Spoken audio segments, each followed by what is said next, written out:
ಕಾರ್ಯಕರ್ತರು ಅಂತ ಹೇಳಿದ್ರೆ ಏನೋ ಒಂದು ಕೆಲ್ಸಕ್ಕೆ ಹೋಗಿರ್ತಾರೆ MLA ಅವ್ರ ಹತ್ರ. ನಮ್ಮ ತಾಲೂಕಲ್ಲಿ ನಾನು ಹೇಳಿಕ್ ಬಯಸ್ತಾ ಇದ್ದೀನಿ, ನಾವು ಹೇಳಿರ್ತೀವಿ ಹೋಗ್ರಪ್ಪ ಶಾಸಕರ ಹತ್ರ ಕೆಲಸ ಮಾಡಿಸ್ಕೊಳ್ಳಿ ಅಂತೀವಿ. ಯಾಕೆಂದ್ರೆ ನಾವು ಇದಕ್ಕೆ ಮಾಡಿದೀವಿ ಅಪಕ್ಷಕ್ಕೆ. ನಾವು ನೀವು ನೋಡ್ತಾ ಇರ್ಬೇಕು, ಒಂದು ಕಾಂಟ್ರವರ್ಸಿ ಸ್ಟೇಟ್ಮೆಂಟ್ ನನ್ಗೆ ಕೊಟ್ಟಿಲ್ಲ.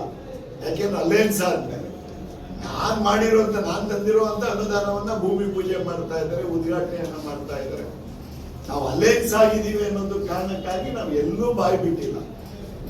JDS ಗೆದ್ದಿದೆ, ಹೋಗ್ರಪ್ಪ ಕೆಲಸ ಮಾಡಿಸ್ಕೊಂಬನ್ನಿ ಅಂತ ಚಿಕ್ಕದೊಂದು ಕೆಲ್ಸಕ್ಕೆ ಕಳಿಸಿದ್ರೆ ಅವ್ರಿಗೆ 6 ಶಾಲಾ ಹಾಕೋದು, ನಮ್ಮ ಪಾರ್ಟಿಗೆ ಸೇರಿದ ಅಂತ ಪೇಪರ್ನಲ್ಲಿ ಬರ್ತದೆ.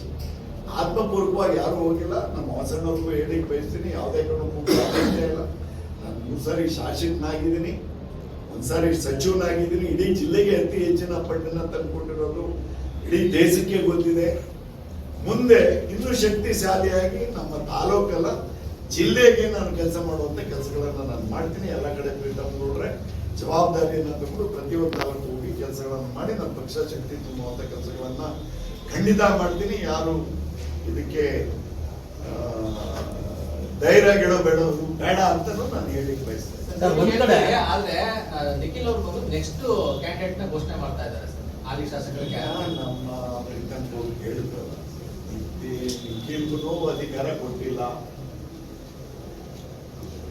ಸ್ಥಳೀಯ ಮಟ್ಟದಲ್ಲಿ ಯಾರಿಗೂ ಅಧಿಕಾರ ಕೊಟ್ಟಿಲ್ಲ. ನಿಖಿಲ್ ಅವರು ಈ ಮಾತನ್ನ ನಿಲ್ಲಿಸಬೇಕು ಅಂತ ನಾನು ಹೇಳಿಕ್ ಬಯಸ್ತಾ ಇದ್ದೀನಿ. ನಾವೇನಾರ ಬಾಯಿ ಬಿಚ್ಚಿದ್ರೆ ನಮ್ಮ ರಾಜ್ಯ ಅಧ್ಯಕ್ಷರು ಕರಿಬಹುದು, ಇವರು ನಮ್ಮ ಪ್ರೀತಮ್ ಗೌಡ್ರು ಕರಿಬಹುದು, ಯಾಕಪ್ಪ ಈಗ ಮಾತಾಡ್ತೇ ಎಂಬುದು ಅದನ್ನ ಒಂದು ಇದಕ್ಕಾಗಿ ನಮ್ಮ ಪಕ್ಷದ ಗೌರವಕ್ಕಾಗಿ ನಾವು ಗೌರವದಿಂದ ಇದೀವಿ. ಇಲ್ಲ ಅಂತ ಹೇಳಿದ್ರೆ ಬೇರೆ ತರ ಬ್ಲಾಸ್ಟ್ ಆಗುತ್ತೆ. ನಿಖಿಲ್ ಕುಮಾರಸ್ವಾಮಿ ಅವರು ನಾಳೆ ದಿನ ಸೋತಿದ್ದಾರೆ 3 ಸಾರಿ. ನಮ್ಮ ಪ್ರೀತಮ್ ಗೌಡ ಹೇಳಿದ್ರು ಅವ್ರನ್ನು ಗೆಲ್ಲಿಸ್ಬೇಕು ಅಂತ ನಮಗ್ ಭಾವನೆ ಇದೆ. ಅವ್ರು ಈ ತರ ಹೇಳಿಕೆ ಕೊಡಬಾರ್ದು ಅಂತ ನಾವು ಹೇಳಲಿಕ್ಕೆ ಬಯಸ್ತಾ ಇದ್ದೀವಿ. ಸರ್, ಒಂದ್ ಕಡೆ ನಿಖಿಲ್ ಅವ್ರು ಹೇಳ್ತಾರೆ ರಾಜಕೀಯ ಸ್ಥಿತಿ ಉಳಿಸ್ಕೊಳ್ಳಿಕ್ಕೆ ಒಂದ್ ಕಡೆ ವಿರೋಧ ಮಾಡ್ತಾ JDS.